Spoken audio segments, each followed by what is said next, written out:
un autre truc pour toi, c'est la notion de... tu parlais de traiter l'humain qui travaillait, enfin, tu t'occupes de l'humain qui est dans les locaux plus que les locaux eux-mêmes. Est-ce qu'on va finir avec des labels et des ratings, un peu comme quand tu achètes ton paquet de biscuits, on te dit c'est A, B ou C, tu vas rentrer dans un bâtiment, tu te dis putain merde ici, je vais me choper 15 maladies, ou ici c'est bon, je peux y aller. C'est exactement ça. Petite feuille à l'entrée, ouais. Voilà, ouais. Alors en fait, le projet que j'ai de nous installer sur ce marché en question, de la qualité finalement sanitaire d'un environnement, garantir l'espace. on commence à y travailler sérieusement. Ouais. On a fait des POC, on est en train de lancer un POC dans un établissement scolaire, notamment les écoles primaires. Vous savez que c'est un sujet majeur. Et donc on a un partenariat, plusieurs partenariats avec des startups. Et l'idée c'est de dire bon, d'abord il faut équiper le bâtiment pour prendre des mesures. Et on prend des mesures, on a identifié une vingtaine de paramètres que l'on mesure. C'est quoi? C'est la pollution de l'air? C'est les produits chimiques dans l'air? Oui, c'est ça, les composants organiques volatiles, le taux de particules, la teneur en CO, la teneur, un certain nombre d'autres produits, le bruit, la vibration, la couleur de la lumière bleue, et toute une série de... Tu viens essayer de te mettre sur ces labels de qualité, enfin de qualité pour l'humain au sein des locaux. Et est-ce que du coup, la notion de l'air, on vient d'en parler là maintenant, qui est un marché qui est en hyper-croissance, hein, il est extrêmement intéressant à regarder. Absolument.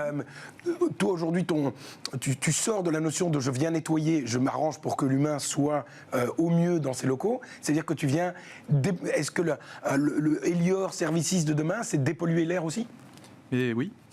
L'Elior Services de demain, c'est intégrer un environnement sanitaire autour des gens qui évoluent dans un lieu collectif. Donc c'est intéressant parce que ça veut dire que, au fond, au-delà de notre activité de base, on va y intégrer de l'expertise, de la technologie. On fait rentrer le sanitaire dans le smart building. C'est ça l'idée. Complètement.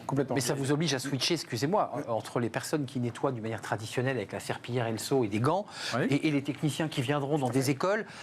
Votre recrutement et la stratégie, vous allez forcément un peu la faire évoluer, automatiquement. C'est génial. Exactement. Vous êtes dedans déjà, là? On commence, bien sûr, à y réfléchir. On a une chance chez Elior Service, c'est qu'on a une division qui s'occupe du facility management. C'est pas énorme en taille, ça fait 25 millions d'euros de chiffre d'affaires, c'est chinois, mais on a la compétence. Donc on a la compétence pour faire le pilotage. Et l'idée, c'est de dire, OK, les bâtiments, on va les équiper de ces capteurs. On va mettre un centre de supervision à distance qui nous permettra de piloter toutes les informations en temps réel et d'intervenir sur nos prestations de maintenance. Nous, aujourd'hui, comment ça marche? On fait le nettoyage tous les jours de la même manière. C'est-à-dire que c'est programmé à l'avance, ça a été négocié avec le client, on sait que le lundi, on fera telle heure. Demain, on ne fera plus ça.